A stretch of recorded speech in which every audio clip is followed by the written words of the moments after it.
여러분, 제가 가장 좋아하는 취미 중에 하나는 자전거를 타는 일인데, 자전거를 타러 나가기 앞서서 가장 중요하게 체크하는 것이 바로 이 브레이크가 제대로 작동하는가입니다. 여러분, 자전거가 한참 달리고 있는데 브레이크가 작동하지 않으면 큰 사고로 이어질 수 있습니다. 제가 언제 브레이크를 제대로 확인하지 않고 자전거를 탔다가 큰 사고를 당해서 어깨에 수술을 한 기억이 있습니다. 여러분, 달리는데 브레이크가 없으면 사고가 나기 마련입니다. 그런데 오늘 우리가 함께 살펴볼 성경의 이야기 속에도 마치 브레이크가 고장난 자전거와 같은 인물이 한 사람 등장합니다. 오늘 그 고장난 자전거와 같은 사람, 그의 이름은 다윗입니다. 여러분, 우리는 지난 시간 소년 다윗이 블레셋의 장군 골리앗과 싸우는 이야기를 보았어요. 그 골리앗을 이기고 다윗은 이스라엘의 영웅이 됩니다. 사람들이 다윗을 좋아했고 하나님도 다윗을 좋아합니다. 그렇게 모든 사람의 인기를 독차지하던 다윗이 나이가 들고 이스라엘의 왕이 됩니다. 오늘 말씀은 그 소년 다윗이 40년간의 시간이 흐른 뒤 약 50세쯤 되었을 때 일어난 사건입니다. 오늘 말씀 속에 나오는 다윗, 그는 50대가 된 건장한 왕이었어요. 이 다윗은 자신이 왕이 된 이후로 이스라엘 나라 사람들을 데리고 가나안의 온 땅을 점령하기 시작합니다. 다른 이방 나라들과 전쟁을 치러서 영토를 확장하기 시작한 겁니다. 여러분, 우리나라의 그 영토를 확장한 것으로 유명한 왕 누군가요? 광개토대왕. 그렇습니다. 우리나라의 지경을 넓혔던 광개토대왕처럼 오늘 말씀 속에 나오는 다윗 왕이 그가 살던 지역의 영토를 넓히기 시작했던 겁니다. 여러분, 다윗의 전쟁은 훌륭했습니다. 하나님께서 다윗을 붙잡아 주시고 이스라엘 군대를 붙잡아 주셔서 항상 전쟁이 승리로 이어졌어요. 그러니까 이스라엘 나라가 커지고 점점 부강해졌습니다. 이스라엘 군인들은 역시 우리 왕, 다윗 왕, 훌륭한 왕 칭찬하였습니다. 그렇게 전쟁이 여러 번 일어났는데 오늘 말씀 속에도 하나의 전쟁이 일어납니다. 바로 암몬이라는 족속과의 전쟁이었습니다. 여러분, 암몬 족속과의 전쟁은 어땠을까요? 예전에 했던 전쟁들과 마찬가지로 승승장구했습니다. 오늘 말씀 1절에 그 전쟁의 배경이 나옵니다. 제가 읽을 텐데 우리 PPT 띄워주시면 눈으로 따라와 주세요. 제가 읽습니다. 그 해가 돌아와 왕들이 출전할 때가 되매 다윗이 요압과 그에게 있는 그의 부하들과 온 이스라엘 군대를 보내니 그들이 암몬 자손을 멸하고 랍바를 에워쌌고 다윗은 예루살렘에 그대로 있더라. 여러분, 그 해 겨울이 지난 봄이 되었어요. 날이 따뜻해지니까 다윗이 군인들을 모아서 이제 또 다른 전쟁을 하자고 이야기한 겁니다. 그 전쟁의 대상은 방금 얘기한 암몬이라는 족속입니다.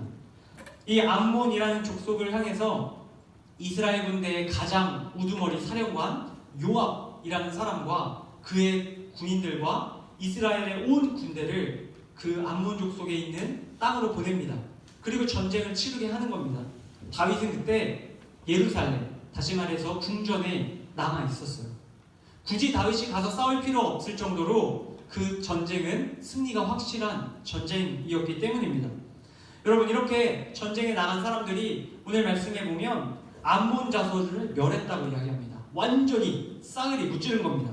그리고 랍바라는 곳을 에워쌌는데 이 랍바가 어디냐면 암몬이 사는 수도입니다. 수도. 여러분, 수도를 뺏기면 게임은 끝납니다. 지금 보면 게임이 거의 끝나기 직전인 거예요. 랍바를 에워싸고 야, 이제 나와, 끝났어, 이러고 있는 상황이었던 겁니다. 한창 전쟁이 치러지고 있었고 전쟁의 승리가 확실시되는 순간이었어요. 그런데 이런 기쁜 순간에 오늘 성경은 그 전쟁의 장면이 아니라 전쟁의 뒤에 있는 다윗의 모습을 갑자기 보여주기 시작합니다. 여러분, 왜 전쟁 중인 이스라엘 군대가 아니라 예루살렘 궁에 머물고 있는 다윗을 보여주고 있을까요? 바로 그 다윗에게 더 큰 사건이 일어났기 때문입니다. 오늘 말씀 2절 우리 함께 한 목소리로 읽어볼게요. 시작. 저녁 때에 다윗이 그의 침상에서 일어나 왕궁 옥상에서 거닐다가 그곳에서 보니 한 여인이 목욕을 하는데 심히 아름다워 보이는지라. 여러분, 지금 때는 군사들이 열심히 전쟁을 치르고 있는 때입니다. 그런데 그때 다윗 왕은 궁전에서 잠을 퍼질러 잡니다. 한참 늦잠을 자고 일어난 다윗, 해가 뉘엿뉘엿 져가는 시간에 다윗은 할 일 없이 궁전을 거닐기 시작합니다. 궁전 옥상을 터벅터벅 걷고 있다가 다윗의 눈에 한 장면이 목격됩니다. 무슨 장면이냐? 바로 한 여인이 뭐 하는 장면이요? 목욕하는 장면을 목격한 것입니다. 여러분, 다윗은 성경은 다윗이 그 여인을 딱 바라보고 어떻게 표현하냐면 심이 아름다워 보였다라고 이야기합니다. 그런데 여러분, 이때 심이 아름다웠다는 게 어떤 고상한 아름다움, 되게 참해 보인다 뭐 그런 의미가 아닌 거 여러분 아시겠죠? 여기서 심이 아름다웠다는 뜻은 성적으로 아름다워 보였다는 뜻이에요. 다시 말해서 다윗이 이 목욕하는 여인을 보고 성적인 충동이 일어났던 거예요. 음란한 마음이 일어났던 거예요. 여러분, 목욕하는 여인을 보고 있으면 눈을 어떻게 해야 돼요? 계속 봐요? 안 되지만. 자, 눈을 돌려야 됩니다. 돌려야 돼요. 눈을 돌려야 됩니다. 눈을 돌리고 그 자리를 떠나야 됩니다. 여러분, 그런데 다윗이 넋을 놓고 보는 거예요. 입을 벌리고 보는 겁니다. 침을 흘리고 보고 있는 겁니다. 여러분, 다윗 왕, 예루살렘 궁전의 왕이고요. 이스라엘 군대의 최고 사령관입니다. 그런데 그런 다윗이 지금 한 여인이 목욕하는 장면을 바라보면서 입을 벌리고 넋을 놓고 있었던 거예요. 여러분, 이 다윗은 이 여인을 보고 점점 그 음란한 마음을 키워가기 시작합니다. 그렇게 넋놓고 여인을 바라보던 다윗은 급기야 자신의 곁에 있던 신하를 불러 이렇게 말합니다. 3장 우리 상반절 말씀입니다. 여러분들이 한번 읽어볼게요. 시작. 다윗이 사람을 보내 그 여인을 알아보게 하였더니. 여러분, 다윗 왕이 그 여인을 눈으로 보는 것만으로는 만족이 안 됐던 거예요. 그래서 신하를 불러서 야, 저 여자가 누군지 좀 알아와봐, 이렇게 말한 겁니다. 여러분, 그 신하는 쫄래쫄래 내려가서 그 여인이 누구인지 신상을 조사해서 다시 돌아옵니다. 그 신하는 다윗에게 이렇게 말합니다. 3장 하반절인데 제가 읽습니다. 그가 아뢰되 그는 엘리야의 딸이요 햇사람 우리아의 아내 밧세바가 아니니까 하니. 여러분, 신하는 여인의 신상을 이야기합니다. 여인의 이름은 밧세바이고요. 그녀는 엘리암이라는 사람의 딸이고요. 가장 중요한 거, 누구의 아내요? 햇사람 우리아의 무엇이었대요? 아내였대요. 아내. 여러분, 아내였다는 거를 우리 바꿔서 뭐라 해요? 그 여자가 어떤 여자였어요? 좋아하는 여자요? 유부녀였던 거예요. 남편이 있고 결혼한 대상이 있는 유부녀였던 겁니다.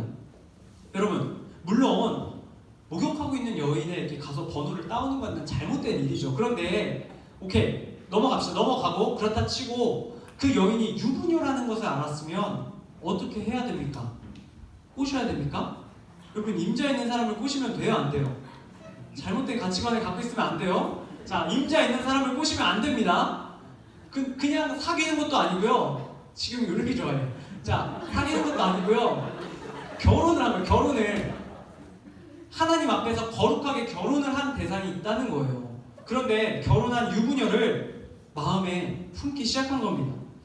당시 구약의 율법을 따르면 남의 아내를 탐하는 자는 죄를 지었다라고 말합니다. 여러분, 다윗도 이 사실을 알았을까요? 몰랐을까요? 알았습니다. 왕이라고 할지라도 그 누구라고 할지라도 임자가 있는 유부녀 혹은 유부남을 건드리면 안 되는 겁니다. 여러분, 최근에 얼마 전이었죠? 부부의 세계라는 드라마가 있는데 여러분은 못 보셨을 거예요. 제가 그 성대모사를 기가 막히게 해가지고 인기가 좋았는데 사랑이 죄는 아니잖아. 재밌는 것도 잖아. 모르죠? 여러분, 괜히 선생님들 위해서 한번 했어요?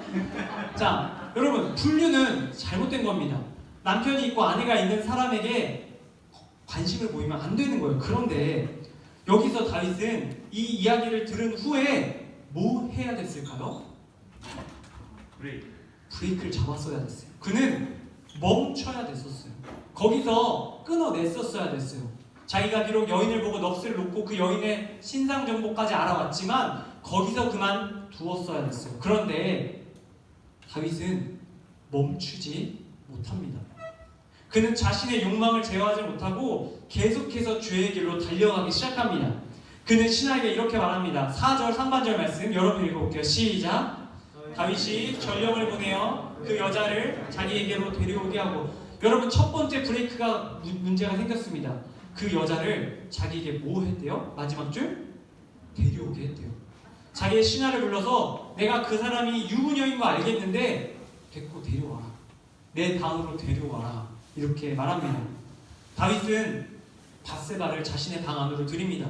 밧세바가 거부할 수 있었을까요? 왕이잖아요. 거부할 수 없었습니다. 더군다나 그의 남편 우리아는 지금 어디 나가 있었게요?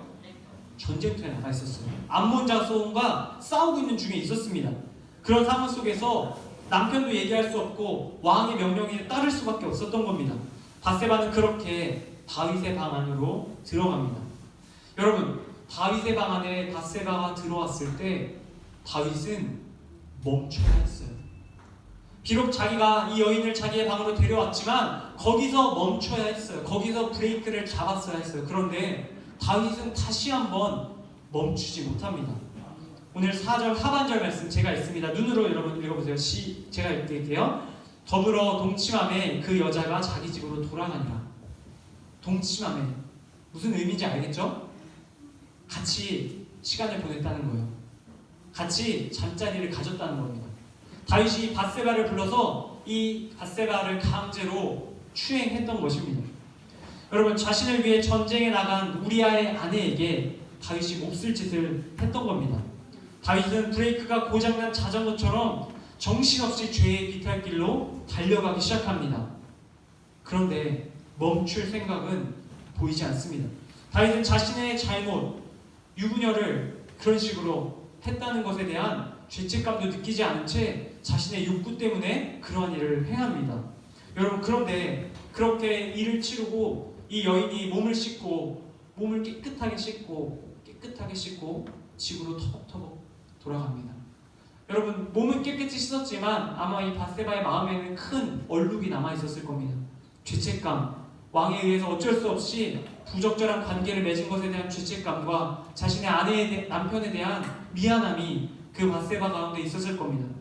그런데 여러분, 더 큰 문제가 생깁니다. 뭐냐면 시간이 얼마 지난 후에 다윗 왕에게 밧세바가 한 가지 소식을 전합니다.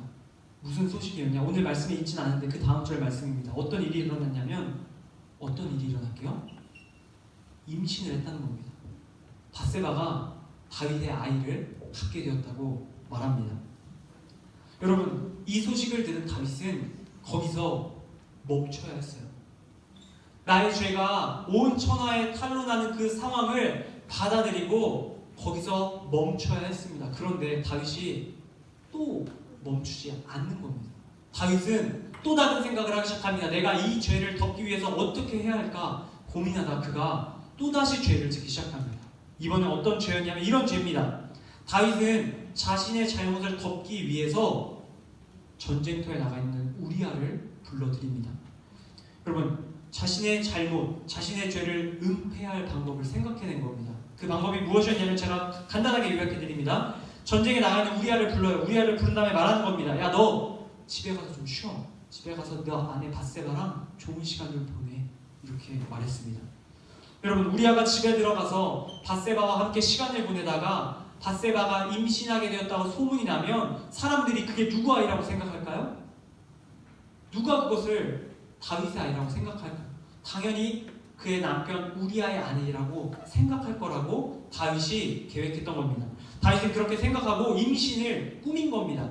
내가 임신시켰지만 이 우리아를 밧세바 곁에 보내서 마치 우리아가 아이를 갖게 만든 것처럼 꾸미려고 했던 겁니다. 완전 범행을 계획한 겁니다. 그런데 여러분, 여기 참 재밌는 게 나와요.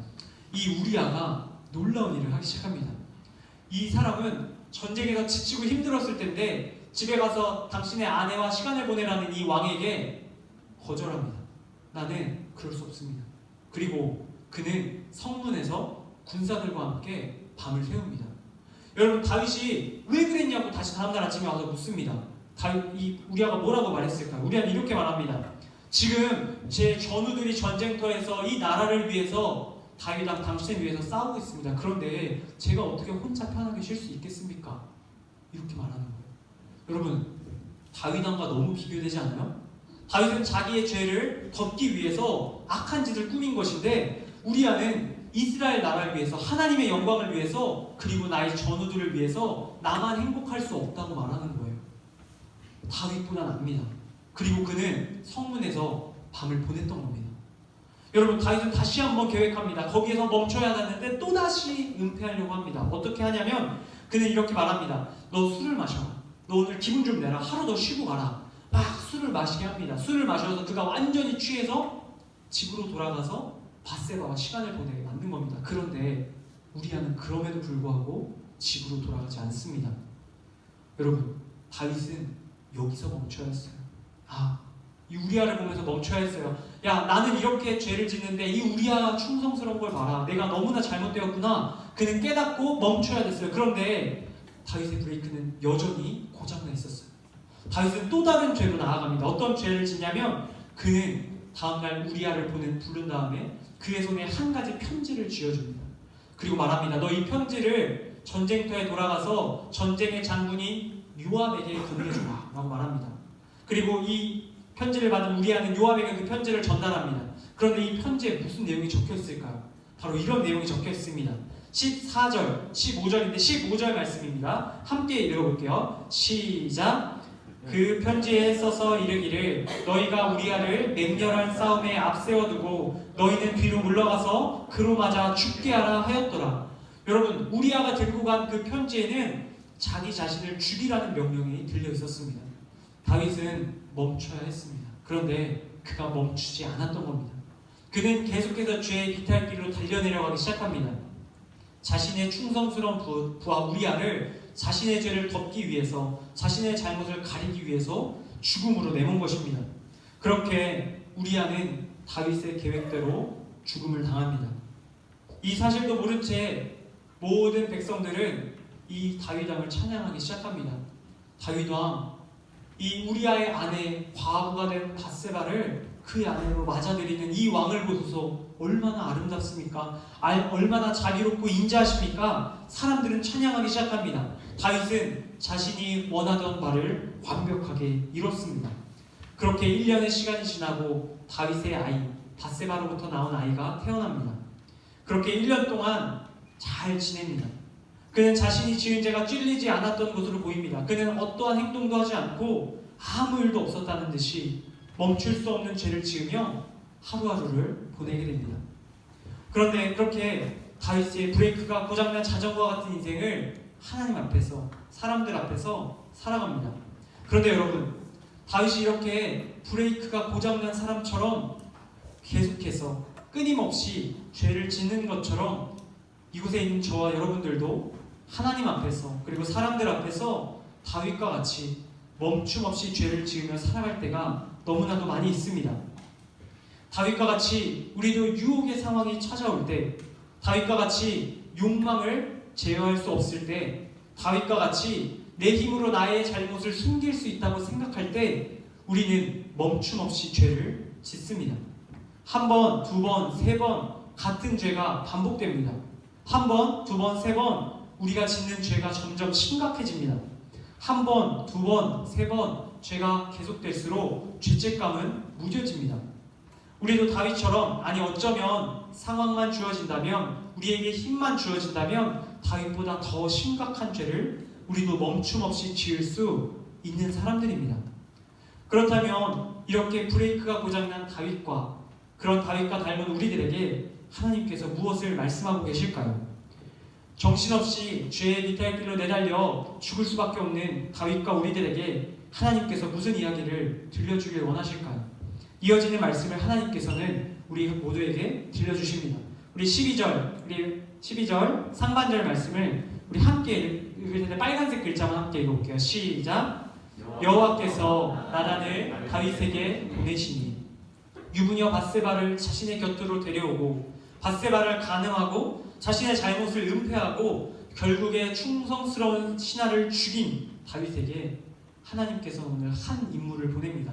그의 이름은 나단입니다. 나단, 이 사람은 다윗의 사촌으로서 하나님의 말씀을 전하는 선지자입니다. 하나님께서는 이 선지자 나단을 다윗에게 보내 한 가지 이야기를 들려주기 시작합니다. 이 이야기를 들려줄 텐데 여러분 이 이야기를 상상하면서 잘 들어보세요. 제가 읽어드릴게요. 한 성읍에 두 사람이 있습니다. 한 사람은 부유합니다. 다른 한 사람은 가난합니다. 그 부유한 사람이 양과 소가 너무나 많이 있었습니다. 가난한 사람은 아무것도 없고 오직 자기가 기르는 작은 암양 새끼 한 마리만 있습니다. 하루는 이 부자의 집에 손님이 찾아옵니다.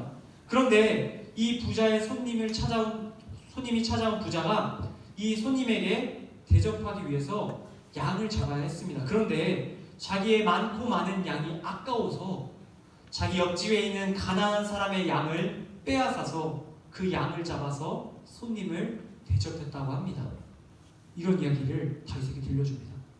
여러분, 보통 나단과 다윗은 어떤 대화를 주고받냐면요, 나라에 있는 여러 가지 크고 작은 일들을 논의하는 관계였어요.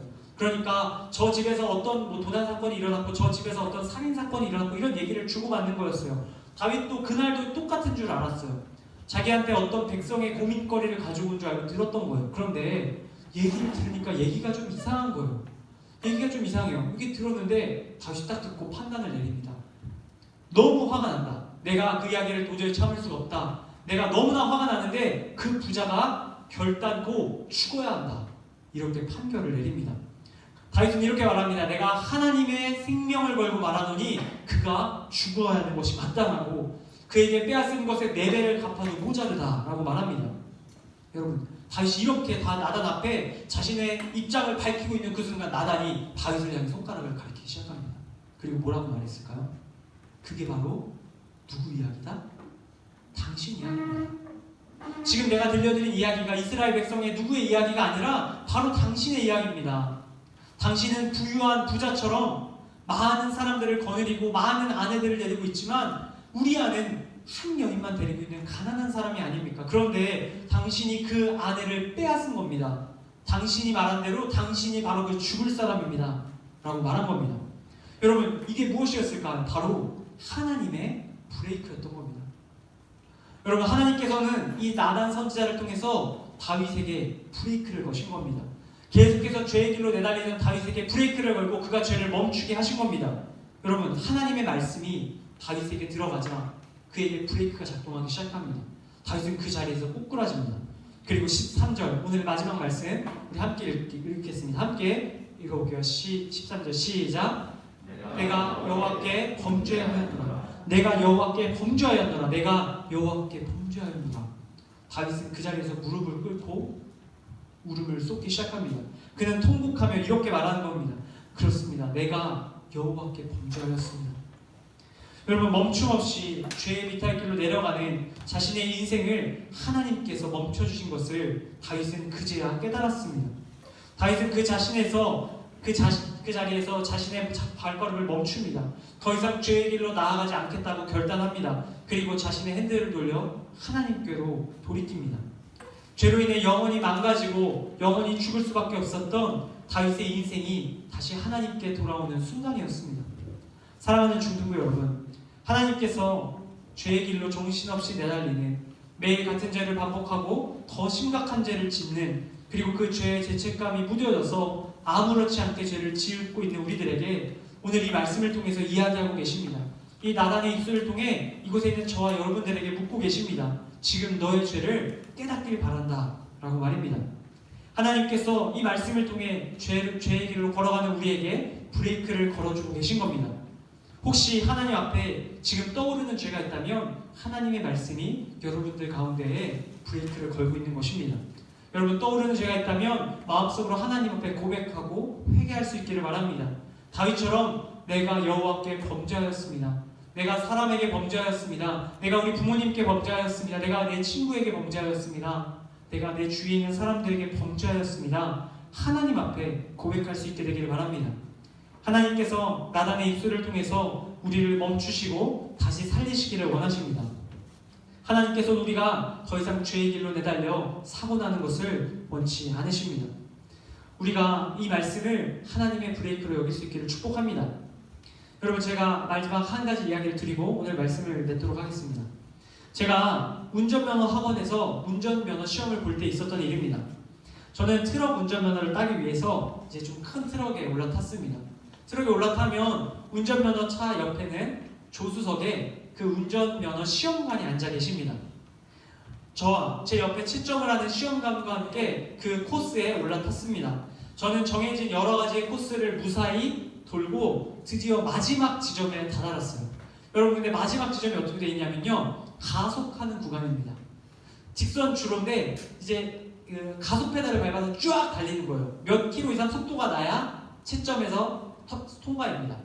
여러분, 마지막 순간 제가 너무너무 흥분을 했어요. 야, 이번에 따겠구나, 이번에 운전면허 통과하겠구나. 제가 너무너무 흥분을 한 나머지 가속 페달을 너무 오래 밟은 거예요. 멈춰서 속도를 줄이고 코너를 돌아야 하는 부분이 왔는데 제가 가속 페달을 너무 길게 밟고 있었던 겁니다. 차량의 속도는 줄지 않고 계속해서 달려가고 있었습니다. 합격이 코앞이라는 생각에 눈이 멀어서 머리가 하얘져서 그냥 달리기 시작한 겁니다. 여러분, 차의 속도가 줄지 않았고 빨라진 차는 정신없이 벽을 향해 내달리기 시작합니다. 눈앞이 캄캄해지고 벽은 점점 가까이 다가오기 시작합니다. 그리고 얼마 지나지 않아서 쿵 소리를 내며 벽에 차를 받았을까요? 안 받았을까요? 받았을까요? 안 받았을까요? 다행히 안 받았습니다. 여러분, 그런데 이상한 게 있었어요. 저는 브레이크를 밟지 않았어요. 제가 브레이크를 밟지 않았는데 어떻게 벽에 박지 않았을까요? 그 이유는 바로 제 옆에 조수석에 앉아 계시던 분이 조수석 자리 밑에 있는 비상 페달을 밟았기 때문이었습니다. 연습용 차량에는 보통 차와는 다르게 비상시에 멈출 수 있게 브레이크 페달이 하나 더 있습니다. 제가 밟지 못한 그 브레이크 페달을 제 옆에 있는 그 시험관이 밟아주셨던 겁니다. 여러분, 그 브레이크를 밟지 않았다면 저는 이곳에 없었을 수도 있습니다. 여러분, 우리가 이처럼 죄를 향해 정신없이 내달릴 때, 우리가 브레이크를 밟지 못할 때에 하나님께서 우리를 멈춰주십니다. 하나님의 말씀을 통해서 우리의 죄를 깨닫게 하시고 우리가 설 수 있게 도와주십니다. 오늘 말씀 제목과 같이 하나님의 죄를 향해 달려가는 우리의 걸음을 멈춰주시는 은혜가 저와 여러분들 가운데 넘쳐나게 되기를 소망합니다. 하나님의 말씀을 날마다 우리 가까이 두고 우리가 죄의 길로 나아갈 때마다 그 길을 멈춰서 하나님께서 기뻐하시는 길로 하나님의 마음에 합한 다윗처럼 하나님께 인정받는 자들로 살아갈 수 있게 되는 이곳에 계신 사랑하는 우리 중등부 모든 형제자매 여러분 다 될 수 있기를 주님의 이름으로 간절히 축복합니다. 기도하고 제가 마치도록 하겠습니다. 함께 기도하겠습니다. 하나님 아버지, 오늘 저희에게 주신 말씀을 통해서 저희도 다윗과 같이 멈춤 없이 죄를 지으며 살아가는 존재임을 깨닫습니다. 하나님 보시기에 악한 일을 일삼고 같은 죄를 반복하며 죄를 더욱 심각하게 만들어가는 저희를 불쌍히 여겨주시고 하나님께서 죄를 멈춰주시는 은혜가 말씀을 통해 죄를 깨닫게 하시는 은혜가 우리 가운데 날마다 넘쳐나게 하여 주시옵소서. 주신 말씀에 감사드리며 우리의 주님 되신 예수님의 이름으로 기도드립니다. 아멘.